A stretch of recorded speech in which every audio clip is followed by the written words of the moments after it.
بسم اللہ الرحمن الرحیم۔ السلام علیکم ناظرین، کہتے ہیں کہ جس شخص نے اللہ تعالیٰ کے ساتھ تجارت کی گویا اس نے دنیا کی سب سے نفع بخش تجارت کی۔ آج کا واقعہ ایسے ہی ایک شخص کی کہانی ہے کہ جس نے اللہ تعالیٰ کے ساتھ تجارت کر کے دنیا اور آخرت کا سب سے نفع بخش سودا کیا۔ غروب آفتاب کے بعد جوں جوں تاریکی بڑھ رہی تھی، اس کے ساتھ ساتھ چاند بھی آسمان پر بلند ہو رہا تھا۔ نخلستانوں کے درمیان میں سے گزرنے والی شاہراہ جو مدینے کی طرف جاتی تھی اب سنسان پڑی ہوئی تھی۔ دور سے سرپٹ گھوڑے کی ٹاپوں کی آواز اس علاقے میں ہلکا ہلکا سا لرزہ پیدا کر رہی تھی۔ کھجور کے درختوں کے درمیان میں سے چھن کر آنے والی چاندنی بار بار گھڑ سوار کے چہرے پر پڑ رہی تھی۔ وہ کوئی 60 سال کی عمر کا مضبوط چاقو چوبند آدمی دکھائی دیتا تھا۔ لمبی مسافت کی تھکن اس کے چہرے پر آویزاں تھی۔ منزل کے قریب ہونے کی وجہ سے سوار نے گھوڑے کی باگیں ڈھیلی چھوڑ دیں۔ رفتہ رفتہ باغات کے درمیان میں اکا دکا مکانات اور حویلیاں بھی ابھرنے لگیں، حتیٰ کہ وہ شہر میں داخل ہو گیا۔ وہ گزرنے والی ہر گلی اور مکان کو بڑے غور سے دیکھ رہا تھا، جیسے کسی مکان کو تلاش کر رہا ہو۔ کبھی وہ کسی مکان کے قریب گھوڑے کو روکتا، لیکن پھر آگے چلنے کے لیے اس کی لگام ہلا دیتا، اور چوراہوں میں آدمیوں کی آمد و رفت بھی جاری تھی، لیکن ان میں سے کوئی بھی اسے نہ پہچانتا تھا۔ اب وہ گھوڑے سے نیچے اتر آیا اور گھوڑے کی لگام ہاتھ میں پکڑ کر چلنے لگا۔ تھوڑی دیر بعد وہ ایک مکان کے سامنے رک گیا۔ اس نے ذہن پر زور دیا، اس کی یادداشت جاگی اور خوشی اس کے چہرے پر ظاہر ہوئی۔ وہ زیر لب اپنے آپ سے ہی کہنے لگا، یہی میرا گھر ہے، یہی میرا گھر ہے۔ دروازہ کھلا ہوا تھا، اس لیے وہ بلا اجازت اس مکان میں داخل ہو گیا۔ بالا خانے پر موجود گھر کے مالک نے نیچے صحن میں گھوڑے کی آہٹ سنی تو اس نے کھڑکی سے نیچے دیکھا۔ نیچے ایک مسلح اجنبی کھڑا تھا۔ وہ غضبناک ہو کر نیچے اتر آیا۔ وہ 30 برس کی عمر کا تن و مند جوان دکھائی دیتا تھا۔ اس نے آتے ہی اجنبی کو پکڑ لیا اور سخت لہجے میں کہا، اے دشمن خدا، رات کی تاریکی میں تو گھر کے اندر کیوں آیا ہے؟ یہ سن کر اجنبی گھبرا گیا۔ وہ صرف اتنا ہی کہہ پا رہا تھا، دیکھو میں اسے اپنا گھر سمجھ کر اندر آ گیا، اور سچ مچ یہ میرا ہی گھر ہے۔ لیکن اس پر بھی اس نوجوان نے گرج کر کہا، میں تجھے دیکھ لوں گا۔ دونوں کے باہم الجھنے سے شور زیادہ بلند ہوا۔ چند پڑوسی بھی ادھر آ گئے۔ انہیں دیکھ کر اجنبی بجائے گھبرانے کے زور زور سے کہنے لگا، لوگو، کیا یہ میرا گھر کسی دوسرے کے قبضے میں چلا گیا ہے؟ کیا میری بیوی فوت ہو گئی ہے؟ تم میں سے کوئی مجھے نہیں پہچانتا؟ یہ سن کر پڑوسیوں کے ہجوم میں سے 2 بزرگوں نے آگے بڑھ کر اسے پہچاننے کی کوشش کی، تو اس نے کہا، کیا تم مجھے بھول گئے ہو؟ میں فروخ ہوں۔ کیا پڑوسیوں میں کوئی بھی فروخ کو پہچاننے والا نہیں رہا؟ اس فروخ کو جو آج سے 30 سال پہلے اسلامی لشکر کے ساتھ جہاد کے لیے گیا تھا۔ اجنبی کی یہ بات سنتے ہی ہر کوئی اپنی جگہ پر دم بخود رہ گیا۔ مجمع پر ایک گہرا سکوت طاری ہو گیا، جیسے ہجوم میں موجود ہر شخص یادداشت کے دھندلے مناظر میں کچھ تلاش کرنے کی کوشش کر رہا ہو۔ رحلت نبی صلی اللہ علیہ وسلم کے بعد 40 برس گزر چکے تھے۔ اللہ کے حکم میں رکاوٹ بننے والے حکمرانوں کا عام لوگوں کے دلوں پر خوف اتارنے کے لیے اسلامی فوجیں آگے ہی آگے بڑھ رہی تھیں۔ انہی لشکروں میں سے ایک لشکر سجستان کو فتح کرنے کے لیے روانہ ہوا، جس کی قیادت ایک بزرگ صحابی ربیع بن زیاد حارثی رضی اللہ عنہ کر رہے تھے۔ ان کے ہمراہ فروخ نامی ان کا غلام بھی تھا۔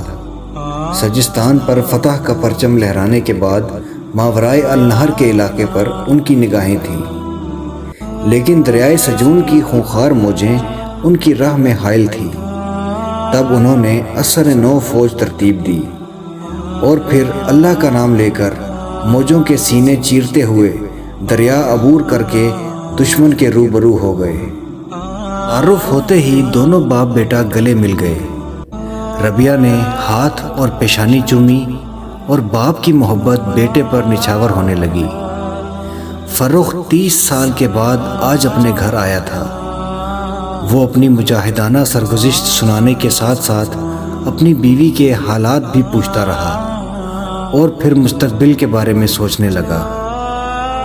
ربیع بن زیاد حارثی رضی اللہ عنہ نے اپنے غلام فرخ سے متاثر ہو کر اسے آزاد کر دیا اور اپنے حصے کے تمام اموال غنیمت بطور انعام دے کر اس کی عزت افزائی فرمائی۔ اس کے 2 سال بعد ربیع حارثی رضی اللہ عنہ اپنے رب سے جا ملے۔ جاں باز مجاہد فرخ اموال غنیمت کا ڈھیر لیے مدینہ آ پہنچا تو اس وقت وہ زندگی کی 30 بہاریں دیکھ چکا تھا۔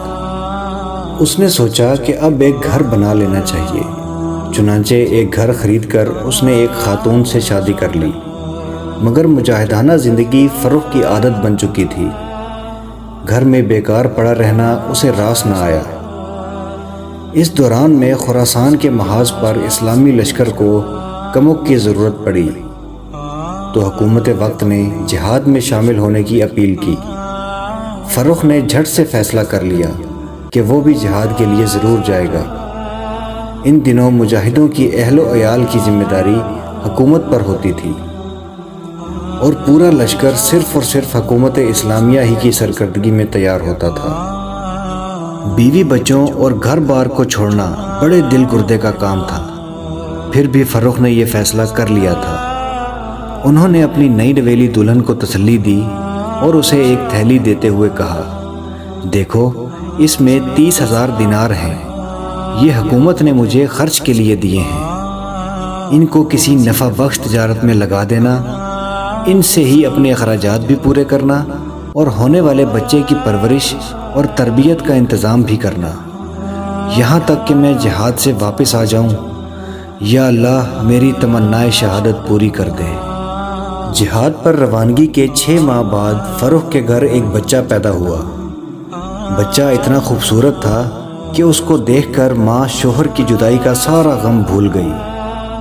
ماں نے بچے کا نام ربیہ رکھا اور اسے لائق اساتذہ کی نگرانی میں دے دیا۔ بہت ہی تھوڑے عرصے میں بچے نے مکمل قرآن حفظ کر لیا اور احادیث کا بھی خاصا ذخیرہ یاد کر لیا۔ ماں جب بھی بچے کی علمی قابلیت میں ترقی دیکھتی تو اس کے اساتذہ اس کے انعام و اکرام میں اضافہ کر دیتے۔ وہ چاہتی تھی کہ بچہ ایسا تعلیم یافتہ اور با اخلاق ہو جائے کہ باپ اگر دیکھے تو اس کی آنکھیں ٹھنڈی ہو جائیں۔ لیکن ایک مدت گزر گئی، فرخ کی کوئی خبر نہ ملی۔ فرخ کے بیٹے نے خدمت علم کو اپنا مقصد حیات بنا لیا، چنانچہ وہ مسجد نبوی کی علمی مجالس میں شریک ہونے لگا۔ صحابہ کرام رضی اللہ عنہ میں اس وقت سب سے معزز و محترم شخصیت حضرت انس بن مالک رضی اللہ عنہ کی تھی، جو رسول اللہ صلی اللہ علیہ وسلم کے خادم خاص بھی رہ چکے تھے۔ صحابہ رضی اللہ عنہ کے بعد تابعین میں سے سعید بن مسیب رحمۃ اللہ علیہ جیسے علماء کے درس سے بطور خاص منسلک ہو گیا۔ اچانک بالا خانے کی ایک کھڑکی سے ایک نسوانی آواز بلند ہوئی، انہیں چھوڑ دو بیٹا، انہیں چھوڑ دو۔ یہ گھر کی مالکہ یعنی ربیہ کی ماں کی آواز تھی، جو شور سن کر بیدار ہو چکی تھی۔ ماں کی آواز سن کر بیٹا نرم پڑ گیا۔ اتنے میں اس کی ماں نیچے اتر آئی اور کہا، بیٹے یہ تمہارے والد محترم ہیں اور یہ تمہارا بیٹا ربیہ ہے۔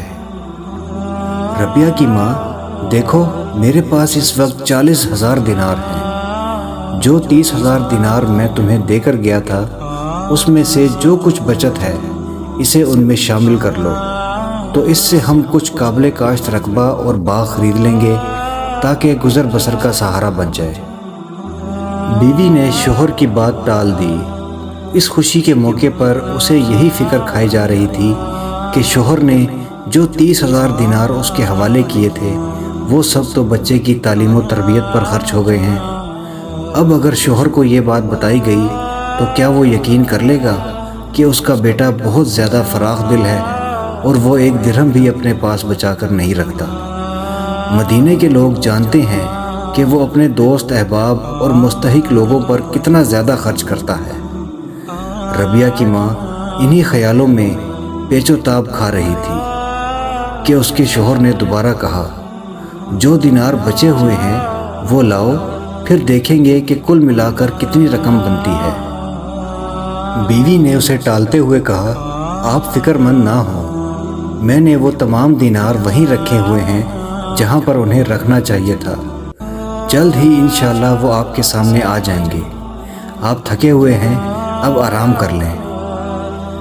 تھکے ماندے فروخ کو ایسی نیند آئی کہ صبح کی خبر ہی نہ ہوئی۔ بیدار ہونے پر وضو کیا اور دروازے سے نکلتے ہوئے بیوی سے پوچھا کہ ربیہ کہاں ہے؟ بیوی نے کہا، وہ اذان سنتے ہی مسجد میں پہنچ جاتا ہے، آپ کو کچھ دیر ہو گئی ہے، اب شاید ہی جماعت آپ کو مل سکے۔